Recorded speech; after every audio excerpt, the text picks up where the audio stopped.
अस्सलाम वालेकुम बच्चों, क्या हाल है? ठीक है। आज की वीडियो डेडिकेटेड है जी सजाद को। और इसने कहा था कि सर हमें जो है वो फैक्टराइजेशन का आसान तरीका समझा दें। इसके साथ साथ आपको मैं ये भी बताऊंगा कि पेपर पॉइंट ऑफ व्यू से जो बहुत ज़रूरी एक्सरसाइज है वो। तो आज हम जो है वो क्या करेंगे जी? आज हम करेंगे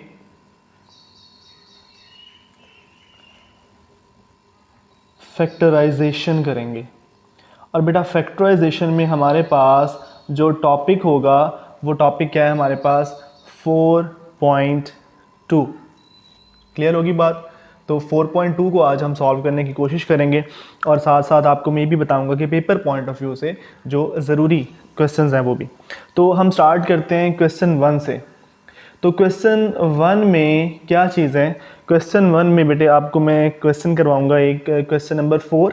उसका रीज़न ये है कि जो फोर्थ वाला है वो आपका 5 को भी हेल्प करेगा, उसमें भी 6 में भी हेल्प करेगा, 3 में भी हेल्प करेगा। समझ आ रही बात की? तो 4 वाले को करते हैं, ये इंपॉर्टेंट भी है। तो 4 वाला क्वेश्चन स्टार्ट करते हैं। वैल्यू है उसकी हमारे पास x raise to power 4 minus 14x square plus 1। इसको हम सॉल्व करने की कोशिश करते हैं। तो सॉल्व करने के लिए देखो हमने पढ़ा था कि हमें अलजेब्रा के जो फार्मूलाज हैं वो आने चाहिए। तो इसको देखते ही मेरे जहन में एक फार्मूला आया और वो फार्मूला कौन सा है? स्क्वायर वाला।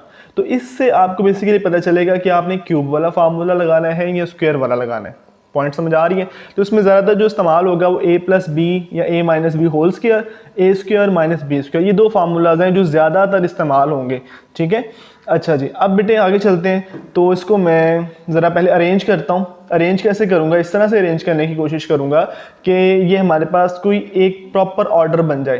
तो x4 plus 1 minus 14x square. x ये 1 जो है ये आप बच्चों की तरह डीट है, इसे भी जो मर्जी कह लो, इसने भी नहीं माननी बात। इसका स्क्वायर ले लो, क्यूब ले लो, इसने भी कहा जी मैं 1 ही हूँ। तो अगर नहीं पढ़ना तो सर हमने कोई नहीं पढ़ना, आप जो मर्जी कर लें, लेकिन हमने तो पढ़ाना नहीं जी, हमने तो कोशिश करते रहना है। तो चलो खैर एनीवेज, तो एक्स स्क्वायर का स्क्वायर प्लस 1 का स्क्वायर ए square plus b square plus 2 फार्मूले का आ गया, फर्स्ट वैल्यू आ गई और सेकंड वैल्यू आ गई। हाँ, ये स्क्वायर नहीं आएगा ये। और बेटा मैथ का रूल होता है जो हमने खुद से ऐड करना होता है उसे सब्ट्रैक्ट भी करना है। तो -2x इंटू 1। समझ आ रही बात की? तो ये खुद से लिया और खुद से काम किया। 14 किधर गया? कहीं भी नहीं गया। ये लो जी, ये आ गया 14x स्क्वायर। अब सवाल पता होगा हमें ये कैसे पता चलेगा कि हमने इसको इसी तरह से करना है। तो बेटा बात ये है कि हमने कहा कि हमने फार्मूलाज कंप्लीट करने हैं, तो इस तरह की वैल्यूज़ लेने की कोशिश करेंगे जिसमें फार्मूला कंप्लीट हो। तो आपके लेवल तक अभी ऐसा ही रहेगा, आसान ही इसी तरह से रहेंगे। तो देखो इसको फार्मूला को हम क्या करते हैं? समराइज़ करते हैं, मतलब क्लोज करने की कोशिश करते हैं। यहाँ से लेकर ये वाला जो आपका एक हिस्सा है वो एक चीज़ बन जाएगी और ये वाला जो पार्ट है वो एक बन जाएगा। समझ आ रही बात की? तो ये एक चीज़ बन गई और ये अलग बन गई। तो इसको हम क्या करते हैं? इकट्ठा करने की कोशिश करते हैं। तो ये हमारा एक्स स्क्वायर है, फर्स्ट वैल्यू एक्स स्क्वायर। हाँ, इधर भी स्क्वायर आएगा और इधर भी आएगा। हाँ, तो एक्स स्क्वायर मतलब a आ गया प्लस, चूंकि 2 के साथ जो साइन होता है वो लेते हैं, प्लस b की जगह 1 आ गया और ये होल का स्क्वायर बन गया।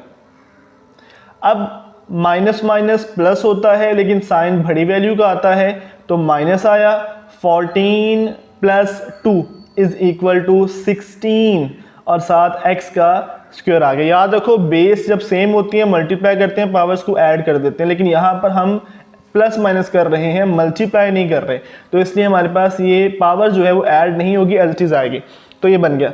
अब इसको देखकर मेरे जहन में एक फार्मूला आया, और वो क्या फार्मूला आया कि भाई ये फर्स्ट वैल्यू है, अगर मैं इसको a बोल दूं और यहाँ पे 16 है तो 4 का स्क्वायर बन जाता है। हाँ, तो इसको मैं b बोल दूं तो मुझे एक फार्मूला याद पड़ता है, और वो क्या फार्मूला है? a square minus B square is equal to a minus B. एक बार प्लस में वैल्यू आ गई और एक बार माइनस में, मतलब माइनस प्लस जैसे मर्जी लिख लो, मल्टीप्लाई आगे पीछे हो सकता है। तो ये आ गया, तो इसको मैं यही करने की कोशिश करता हूँ। तो यहाँ पे इक्वल साइन लगाना ज़रूरी होता है, आपको पता है। फर्स्ट वैल्यू ये पूरी कंसिडर करेंगे, एक्स का स्क्वायर प्लस 1, ये एक वैल्यू बन गई, सेंटर में प्लस आ गया। सेकेंड वैल्यू हमारे पास यहाँ पे क्या बनता है 4x, कैसे, क्योंकि यहाँ पे हमारे पास 4x होल का स्क्वायर कंसिडर होता है। तो एक स्टेप कर लो ना कर लो, ये मैंने इसलिए नहीं किया कि ज़रूरी नहीं है ना, कर लो तो आपकी मर्जी है। स्टार्ट में जितना बेहतर हो, जितने ज़्यादा स्टेप करो उतना फ़ायदा आपको समझने के लिए। तो इसी तरह से हमारे पास सेकंड में क्या आ जाएगा, x square plus 1, first value आ गई, पहले हमने प्लस लिया था, अब हम क्या करेंगे माइनस लेंगे, तो माइनस का 4x आ गया। तो ये है बेटा हमारे एक और ये दो फैक्टर्स बन गए। हमने क्या करना था, फैक्टराइजेशन ही करनी थी, तो ये दो फैक्टर्स बन गए। तो यहाँ तक समझ आई। अब थोड़ा क्विकली काम करेंगे तेज़ी के साथ, बेसिक कॉन्सेप्ट आपको समझ आया। अगले सवालों की तरफ चलते हैं, क्योंकि आज जो मेरी कोशिश है कि एक्सरसाइज कंप्लीट करूँ आपकी। क्वेश्चन 2 के जो है वो पार्ट की तरफ चलते हैं। तो इसमें बेटे मैं आपको करवाऊँगा 2 का 2 पार्ट ही करवाऊँगा। अच्छा, इसमें एक चीज़ सुन ले, जो आपका पार्ट 1 है 4.2 का क्वेश्चन 1 जो है, उसमें आपने 3, 4 और 5 इन पार्ट्स को कंसिडर करना है पेपर पॉइंट ऑफ व्यू से, ये इंपॉर्टेंट है। क्लियर होगी बात। आगे चलते हैं क्वेश्चन 2 की तरफ। तो इसमें बेटे हम क्वेश्चन नंबर 2 का पार्ट नंबर 2 ही करेंगे, क्योंकि ये थोड़ा सा जो है वो मिलता जुलता है क्वेश्चन नंबर, बल्कि आगे जितने भी हैं 3, 4, 6 और ये 2, ये रिजेंबल करते हैं दूसरे के साथ, बल्कि 1 भी। तो क्वेश्चन नंबर 2 को मैं करवाने लगा हूँ। इसकी वैल्यू लिखते हैं हम। इसकी वैल्यू क्या है जी हमारे पास, बेहतर होता है कि आप भी ना बुक्स खोल लिया करें, साथ साथ अपनी जो है कॉपी खोल लिया करें और साथ साथ प्रैक्टिस किया करें, तो इससे आसानी हो जाएगी आपको समझने में। तो x + 2 आ गया, फिर हमारे पास आ गया x - 7 आ गया, फिर हमारे पास आ गया x - 4 आ गया, और फिर हमारे पास वैल्यू है x - 1 एंड फाइनली +17। तो ये थोड़ा सा कंफ्यूजिंग है, कंफ्यूजिंग बिल्कुल नहीं है, बहुत आसान है। देखो, हमने पढ़ा हुआ है क्वाड्रेटिक इक्वेशंस, तो हमने हर बार क्वाड्रेटिक इक्वेशन बनाने की कोशिश करनी है, क्योंकि हमारे पास क्वाड्रेटिक को सॉल्व करने के 3 तरीके होते हैं। Number 1 is factorization, completing square और बाय कंप्लीटिंग फार्मूला, ये क्वाड्रेटिक फार्मूला। तो ये हमारे पास मेथड है। तो इसी तरह से बेटे हमने वो बनाने की कोशिश करनी है। अब वो बनाने के लिए भी कुछ इसको अरेंज करना पड़ेगा, तो कुछ सोचते हैं वो कैसे अरेंज करें। तो बेटा हमने क्या करना है, ये जो कांस्टेंट हैं इनको लेकर चलना है और इनको इस तरह से अरेंज करना है कि जब इनको आपस में प्लस या माइनस करते हो, जो भी इनके साथ साइन होगा उसके अकॉर्डिंग, तो आंसर सेम आए। मींस ये प्लस का 2 है, माइनस का 7 है, तो -7 + 2 -5, -4 -1 -5। इट मीन्स कि ऑलरेडी अरेंज हैं। अगर ना होते तो फिर हम इसको क्या करते हैं, रीऑर्डर करते हैं, अरेंज कर लेते हैं। तो ये तो आसानी होगी हमारे लिए, ये ऑलरेडी अरेंज्ड है। तो अब हमने क्या करना है, इन दो को, ये देखो ऑलरेडी अरेंज्ड है, तो अब इनको मल्टीप्लाई करते हैं। मल्टीप्लाई करने के लिए क्या करेंगे, जैसे कि आपको आता है, फर्स्ट वैल्यू को फर्स्ट से मल्टीप्लाई करेंगे। लो भाई क्या आ गया, बेस सेम है, पावर्स कुछ ना हो तो 1 होती है, 1 + 1 2 बन गया।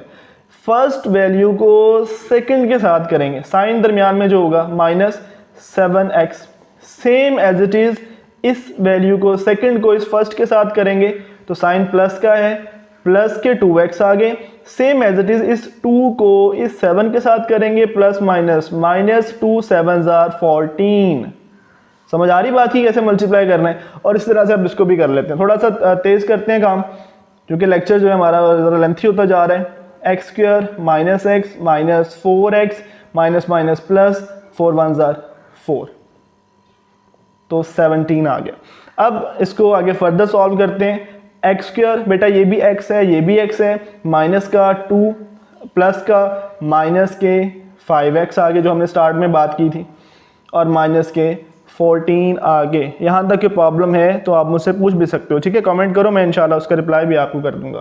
तो ये ब्रैकेट क्लोज कर दी। नेक्स्ट x² - 5x जो हम चाहते थे, क्या चाहते थे, हम चाहते थे कि भाई ये जो वैल्यूज़ हैं ये सेम हो जाएं, जब सेम हो जाएंगी तो लो भाई मसला ही हल हो गया। क्या मसला हल हो गया, मैं यहाँ पे करूँगा लेट, मैथ का ही तो फ़ायदा, जहाँ पे हल ना होता हो लेट कर लो। चलो एक्स स्क्वायर माइनस 5x, आपकी मर्जी, आप इसको a बोल दो, p बोल दो, q बोल दो, x बोल दो, कुछ x नहीं बोल सकते, x ऑलरेडी है, तो जो भी आपने लेटर लेना है, नॉर्मली y के तो यूज़ होता है तो मैं y ले रहा हूँ, आप कुछ और भी लिख सकते हो।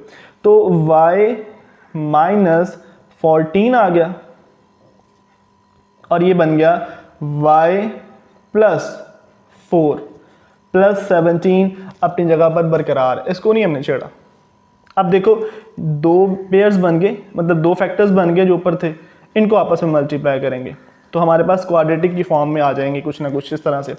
तो y को y से मल्टीप्लाई किया तो बन गया भाई y का square plus 4y minus 14y, और भाई माइनस 14 को हम प्लस 4 से मल्टीप्लाई करेंगे, ये ऐसे हो गया, फिर हमने इसको मल्टीप्लाई किया, फाइन प्लस माइनस माइनस हो गया, और 14 को 4 से मल्टीप्लाई करते हैं तो क्या आ जाता है 56, तो 56 आ गया, और 56 हमारे पास प्लस माइनस माइनस का आएगा, प्लस के 17 आ गए। अच्छा जी आगे चलते हैं, ब्रैकेट सॉरी इक्वल लगाना नहीं भूलना आपने, ये ज़रूरी है। तो इक्वल के बाद बेटे अब हमारे पास क्या बन गया, हमने यहाँ पे वाई स्क्वायर लिखा प्लस के 4y माइनस के 14, बड़ी वैल्यू माइनस की, माइनस के 10y, और ये हमारे पास आ गया माइनस के 39। तो ज़रा देखो क्वाड्रेटिक बन गया, फर्स्ट वैल्यू का स्क्वायर होता है, फिर 1 पावर होती है, फिर 0 पावर होती है, तो क्वाड्रेटिक बन गया। अब क्वाड्रेटिक बन गया तो अब हमारे पास 3 तरीके आ गए कि या तो हम क्या करेंगे फैक्टराइजेशन कर लेंगे, हम इसमें कंप्लीटिंग स्क्वायर कर लेंगे, हम क्वाड्रेटिक फार्मूला लगा लेंगे, तो ये सारे काम कर सकते हैं। तो अभी हम देखते हैं क्या क्या कर सकते हैं। पहले देखेंगे 39 जो है ये किस टेबल में आता है और उसको बनाने की कोशिश करते हैं, ठीक है।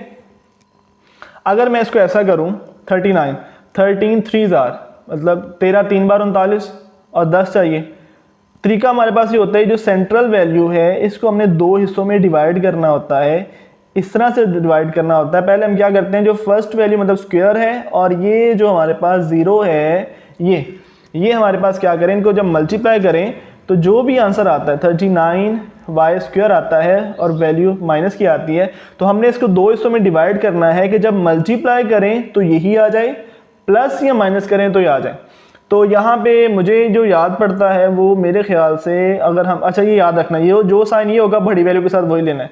अगर हम 13y लें और प्लस के 3y कर दें तो माइनस 13 में से प्लस 3 माइनस कर देंगे तो माइनस का 10 आ गया, 13 को 3 से मल्टीप्लाई करेंगे 39 आ जाएगा, प्लस माइनस माइनस आ जाएगा, तो जो हम चाहते थे वो हो गया माइनस 39। अब इसके बाद नेक्स्ट पैरामीटर क्या होता है, नेक्स्ट पैरामीटर हमारे पास ये होता है कि हमने इसको चेक करना है। चेक कैसे करना है, ये देखो इनको ऐसे पेयर्स बना के, ठीक है। तो इसमें से हमारे पास y कॉमन आता है, y को कॉमन लिया, y माइनस 13 आ गया, प्लस 3 कॉमन आता है और y वैसे ही रह जाएगा माइनस अगेन 13 लो पे। कंग्रेचुलेशन, आपने बिल्कुल ठीक किया है। जब आपके पेयर्स ठीक बन जाएं इट मीन्स के फैक्टराइजेशन ठीक है। तो अब हमारे पास क्या आ गया, y माइनस 13 आ गया और दूसरा हमारे पास क्या आ गया, y प्लस के 3। Question solve. एक आखिरी स्टेप रह गया और वो कौन सा स्टेप है, वो स्टेप है कि बेटे हमने इसको स्टार्ट में लेट किया था, तो ये जो लेट किया था हमने इसको दोबारा से यहाँ पे पुट कर देंगे। मीन्स इस y की जगह हम दोबारा अपनी ये वैल्यू वापस लिखेंगे, तो हमारे पास क्या बन जाएगा, हमारे पास ये बन जाएगा x square minus 5x, x square minus 5x minus 13 same as it is x square minus 5x plus 3। तो ये दो फैक्टर्स बन गए जो हमने करना था, फैक्टराइजेशन करनी थी। अच्छा वीडियो बड़ी लेंथी होगी है तो ये दो पार्ट रहते हैं, अगली नेक्स्ट वीडियो में मैं नेक्स्ट जो है बाकी के दो पार्ट कर लूँगा। आपका कोई भी क्वेश्चन है तो आपको पता है कि आप ऐप में मुझे आस्क क्वेश्चन के तौर पे रिक्वेस्ट कर सकते हो कि सर ये टॉपिक हमें समझा दें, तो इसी तरह से वीडियो बनती है और आपके साथ शेयर हो जाती है। ओके बेटे, गुड लक, अल्लाह हाफिज़।